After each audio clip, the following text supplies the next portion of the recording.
Segunda Samuel, capítulo 13. Tinha Absalão, filho de Davi, uma formosa irmã, cujo nome era Tamar. Amnon, filho de Davi, se enamorou dela. Angustiou-se Amnon por Tamar, sua irmã, a ponto de adoecer, pois, sendo ela virgem, parecia-lhe impossível fazer-lhe coisa alguma. Tinha, porém, Amnon um amigo cujo nome era Jonadab, filho de Simeia, irmão de Davi. Jonadab era homem muito sagaz, e ele lhe disse: Por que tanto emagreces de dia para dia, ó filho do rei? Não mo dirás? Então lhe disse Amnon: Amo Tamar, irmã de Absalão, meu irmão. Disse-lhe Jonadab: Deita-te na tua cama e finge-te doente. Quando teu pai vier visitar-te, dize-lhe: Peço-te que minha irmã Tamar venha e me dê de comer pão, pois, vendo-a eu preparar-me a comida, comerei de sua mão. Deitou-se, pois, Amnon e fingiu-se doente. Vindo o rei visitá-lo, Amnon lhe disse: Peço-te que minha irmã Tamar venha e prepare 2 bolos à minha presença, para que eu coma de sua mão. Então Davi mandou dizer a Tamar em sua casa: Vai à casa de Amnon, teu irmão, e faze-lhe comida. Foi Tamar à casa de Amnon, seu irmão, e ele estava deitado. Tomou ela a massa e a amassou. Fez bolos diante dele e os cozeu. Tomou a assadeira e virou os bolos diante dele. Porém ele recusou comer. Disse a Amnon: Fazei retirar a todos da minha presença. E todos se retiraram. Então disse Amnon a Tamar: Traze a comida à câmara, e comerei da tua mão. Tomou Tamar os bolos que fizera e os levou a Amnon, seu irmão, à câmara.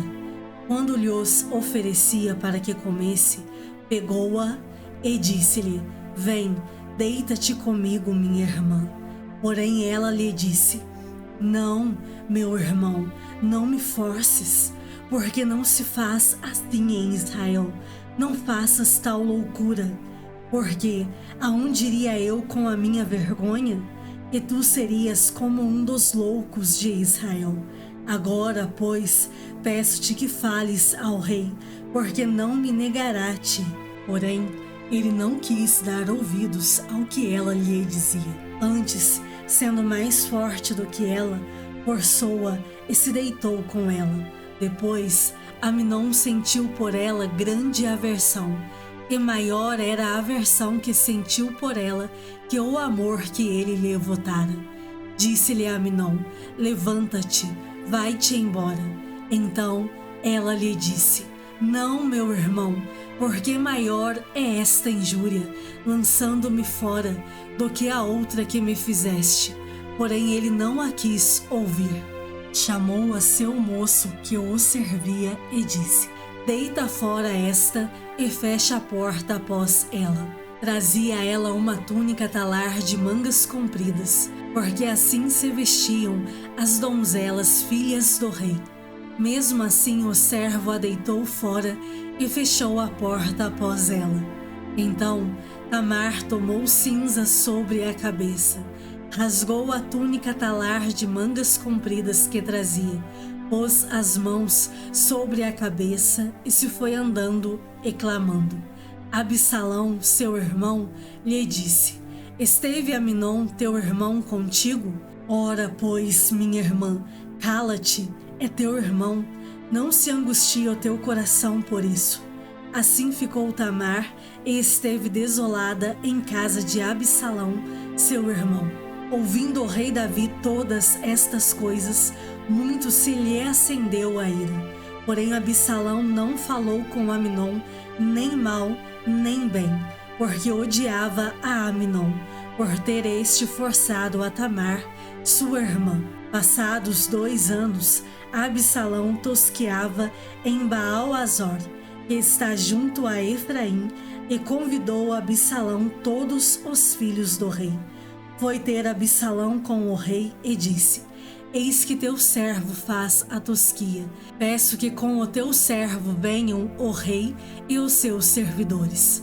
O rei, porém, disse a Absalão: Não, filho meu, não vamos todos juntos, para não te sermos pesados. Instou com ele a Absalão, porém ele não quis ir, contudo o abençoou. Então disse a Absalão: Se não queres ir, pelo menos deixa ir conosco Aminon, meu irmão. Porém o rei lhe disse: Para que iria ele contigo? Insistindo Absalão com ele, deixou ir com ele Aminon e todos os filhos do rei. Absalão deu ordem aos seus moços, dizendo: Tomai sentido quando o coração de Aminon estiver alegre de vinho, e eu vos disser: Feri a Aminon, então o matareis. Não temais, pois não sou eu quem vô-lo ordena? Sede fortes e valentes. E os moços de Absalão fizeram a Aminon como Absalão lhes havia ordenado. Então todos os filhos do rei se levantaram, cada um montou seu mulo e fugiram.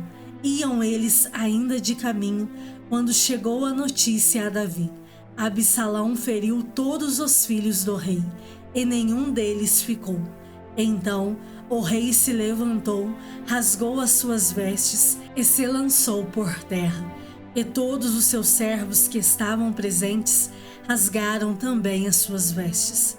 Mas Jonadab, filho de Simeia, irmão de Davi, respondeu e disse: Não pense o meu senhor que mataram a todos os jovens, filhos do rei, porque só morreu Aminon, pois assim já o revelavam as feições de Absalão, desde o dia em que sua irmã Tamar foi forçada por Aminon.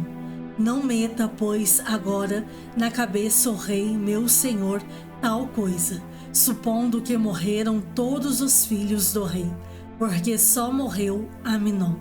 Absalão fugiu. O moço que estava de guarda, levantando os olhos, viu que vinha muito povo pelo caminho por detrás dele, pelo lado do monte. Então disse Jonadab ao rei: Eis aí vêm os filhos do rei, segundo a palavra de teu servo, assim sucedeu.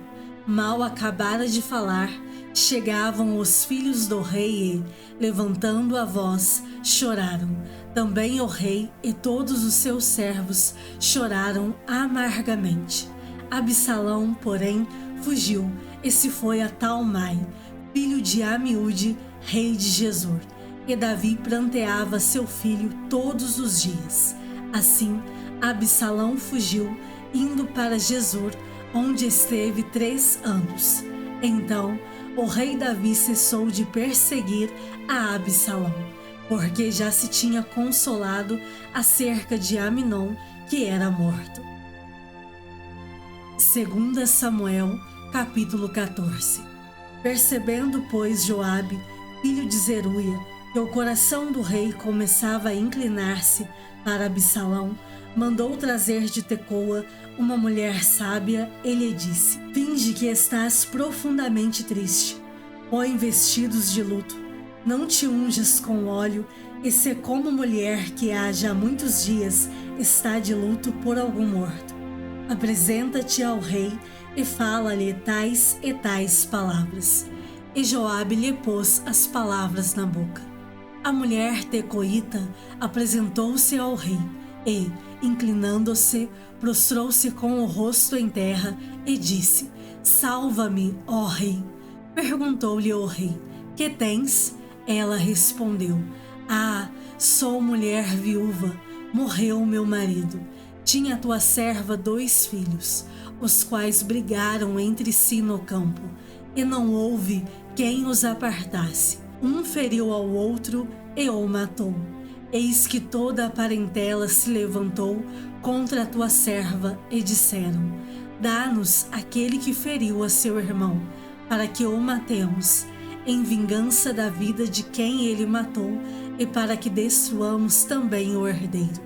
Assim apagarão a última brasa que me ficou, de sorte que não deixam a meu marido nome, nem sobrevivente na terra. Disse o rei à mulher: vai para a tua casa, e eu darei ordens a teu respeito. Disse a mulher tecoíta ao rei: a culpa, ó rei, meu senhor, caia sobre mim e sobre a casa de meu pai. O rei, porém, e o seu trono sejam inocentes.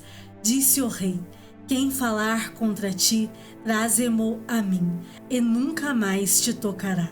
Disse ela: ora, lembra-te, ó rei, do Senhor teu Deus, para que os vingadores do sangue não se multipliquem a matar e exterminem meu filho. Respondeu ele: tão certo como vive o Senhor, não há de cair no chão nenhum só dos cabelos de teu filho. Então disse a mulher: permite que a tua serva fale uma palavra contigo, ó rei, meu senhor. Disse ele: fala. Prosseguiu a mulher: por que pensas tu de outro modo contra o povo de Deus? Pois, em pronunciando o rei esse juízo, condena-se a si mesmo, visto que não quer fazer voltar o seu desterrado. Porque temos de morrer e somos como águas derramadas na terra que já não se podem juntar. Pois Deus não tira a vida, mas cogita meios para que o banido não permaneça arrojado de sua presença. Se vim agora falar esta palavra ao rei, meu senhor, é porque o povo me atemorizou.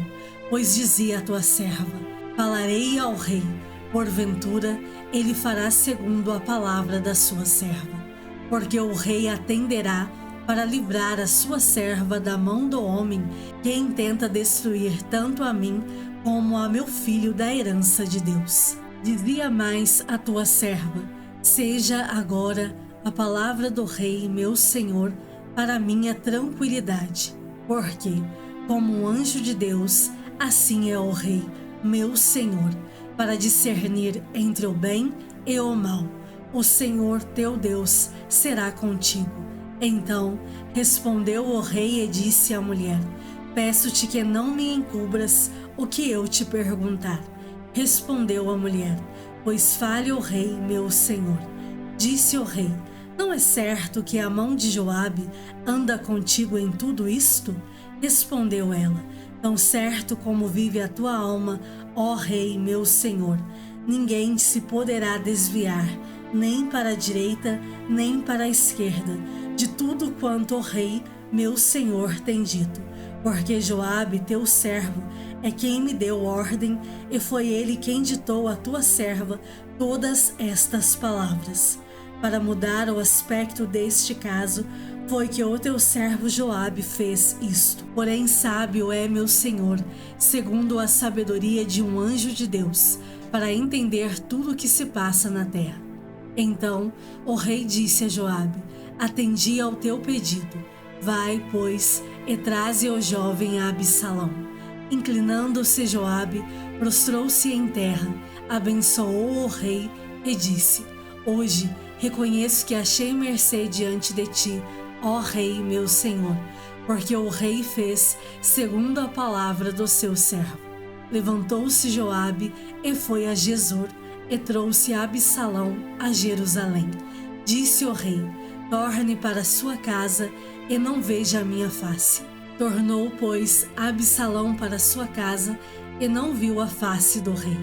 Não havia, porém, em todo Israel homem tão celebrado por sua beleza como Absalão, da planta do pé ao alto da cabeça. Não havia nele defeito algum. Quando cortava o cabelo, e isso se fazia no fim de cada ano, porquanto muito lhe pesava, seu peso era de 200 siclos, segundo o peso real. Também nasceram a Absalão 3 filhos e uma filha, cujo nome era Tamar. Esta era mulher formosa à vista. Tendo ficado Absalão 2 anos em Jerusalém, e sem ver a face do rei, mandou ele chamar a Joabe, para o enviar ao rei. Porém ele não quis vir. Mandou chamá-lo segunda vez, mas ainda não quis ele vir. Então disse aos seus servos: Vede ali o pedaço de campo de Joabe pegado ao meu, e tem cevada nele, ide e metei-lhe fogo. E os servos de Absalão meteram fogo nesse pedaço de campo. Então Joabe se levantou e foi à casa de Absalão. Ele disse: Por que meteram fogo aos teus servos no pedaço de campo que é meu? Respondeu Absalão a Joabe: Mandei chamar-te, dizendo: Vem cá, para que te envie ao rei, a dizer-lhe: Para que vim de Jesur? Melhor me for estar ainda lá. Agora, pois, quero ver a face do rei. Se há em mim alguma culpa, que me mate. Então Joabe foi ao rei e lhe disse. Chamou o rei a Absalão, e este se lhe apresentou, e inclinou-se sobre o rosto em terra diante do rei. O rei beijou a Absalão. Salmos de número 142. Ao Senhor ergo a minha voz e clamo. Com a minha voz suplico ao Senhor. Derramo perante Ele a minha queixa. À sua presença exponho a minha tribulação. Quando dentro de mim me esmorece o espírito, conheces a minha vereda. No caminho em que ando, me ocultam armadilha. Olha à minha direita e vê, pois não há quem me reconheça. Nenhum lugar de refúgio, ninguém que por mim se interesse. A ti clamo, Senhor, e digo: Tu és o meu refúgio, o meu quinhão na terra dos viventes. Atende ao meu clamor, pois me vejo muito fraco. Livra-me dos meus perseguidores, porque são mais fortes do que eu. Tira a minha alma do cárcere, para que eu dê graças ao teu nome. Os justos me rodearão quando me fizeres esse bem. 1 Tessalonicenses, capítulo 1. Paulo, Silvano e Timóteo, à Igreja dos Tessalonicenses, em Deus Pai e no Senhor Jesus Cristo, graça e paz a vós outros.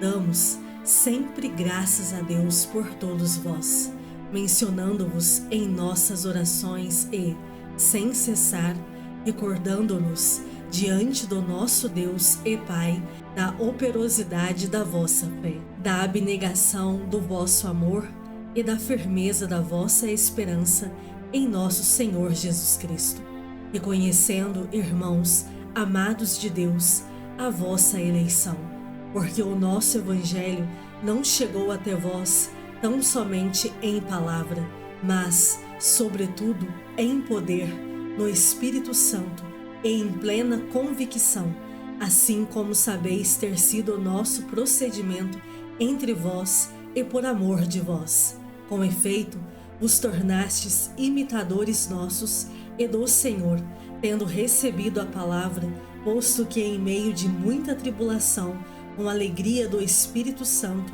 de sorte que vos tornastes o modelo para todos os crentes na Macedônia e na Acaia, porque de vós repercutiu a palavra do Senhor, não só na Macedônia e Acaia, mas também por toda a parte se divulgou a vossa fé para com Deus, a tal ponto de não termos necessidade de acrescentar coisa alguma, pois eles mesmos, no tocante a nós, proclamam que repercussão teve o nosso ingresso no vosso meio, e como, deixando os ídolos, vos convertestes a Deus, para servirdes o Deus vivo e verdadeiro, e para guardardes dos céus o seu Filho, a quem ele ressuscitou dentre os mortos, Jesus, que nos livra da ira vindoura. 1 Tessalonicenses, capítulo 2. Porque vós, irmãos, sabeis pessoalmente que a nossa estada entre vós não se tornou infrutífera, mas, apesar de maltratados e ultrajados em Filipos, como é do vosso conhecimento, tivemos ousada confiança em nosso Deus, para vos anunciar o Evangelho de Deus em meio a muita luta, pois a nossa exortação não procede de engano, nem de impureza, nem se baseia em dolo. Pelo contrário, visto que fomos aprovados por Deus, a ponto de nos confiar Ele o Evangelho, assim falamos, não para que agrademos a homens, e sim a Deus, que prova o nosso coração. A verdade é que nunca usamos de linguagem de bajulação, como sabeis, nem de intuitos gananciosos. Deus disto é testemunha. Também jamais andamos buscando glória de homens, nem de vós, nem de outros. Embora pudéssemos, como enviados de Cristo, exigir de vós a nossa manutenção. Todavia, nos tornamos carinhosos entre vós, qual ama que acaricia os próprios filhos. Assim, querendo-vos muito, estávamos prontos a oferecer-vos não somente o Evangelho de Deus, mas, igualmente, a própria vida. Por isso que vos tornastes muito amados de nós, porque vos recordais, irmãos, do nosso labor e fadiga, e de como noite e dia, labutando para não vivermos à custa de nenhum de vós, vos proclamamos o Evangelho de Deus. Vós e Deus sois testemunhas do modo porque piedosa, justa e irrepreensivelmente procedemos em relação a vós outros que credes. E sabeis ainda de que maneira, como Pai a seus filhos, a cada um de vós exortamos, consolamos e admoestamos, para viverdes por modo digno de Deus, que vos chama para o seu reino e glória. Outra razão ainda temos nós para, incessantemente, dar graças a Deus, é que, tendo vós recebido a palavra que de nós ouvistes, que é de Deus, acolhestes, não como palavra de homens, e sim como, em verdade é, a palavra de Deus, a qual, com efeito, está operando eficazmente em vós, os que credes. Tanto é assim, irmãos, que vos tornastes imitadores das igrejas de Deus, existentes na Judéia em Cristo Jesus, porque também padecestes, da parte dos vossos patrícios, as mesmas coisas que eles, por sua vez, sofreram dos judeus, os quais não somente mataram o Senhor Jesus e os profetas, como também nos perseguiram e não agradam a Deus, e são adversários de todos os homens, a ponto de nos impedirem de falar aos gentios para que estes sejam salvos, a fim de irem enchendo sempre a medida de seus pecados. A ira, porém, sobreveio contra eles definitivamente. Ora, nós, irmãos, orfanados, por breve tempo, de vossa presença, não, porém, do coração, com tanto mais empenho, diligenciamos, com grande desejo, ir ver-vos pessoalmente. Por isso, quisemos ir até vós, pelo menos eu, Paulo, não somente uma vez, mas duas. Contudo, Satanás nos barrou o caminho, pois quem é a nossa esperança, ou alegria, ou coroa em que exultamos, na presença de nosso Senhor Jesus, em sua vinda? Não sois vós? Sim, vós sois realmente a nossa glória e a nossa alegria.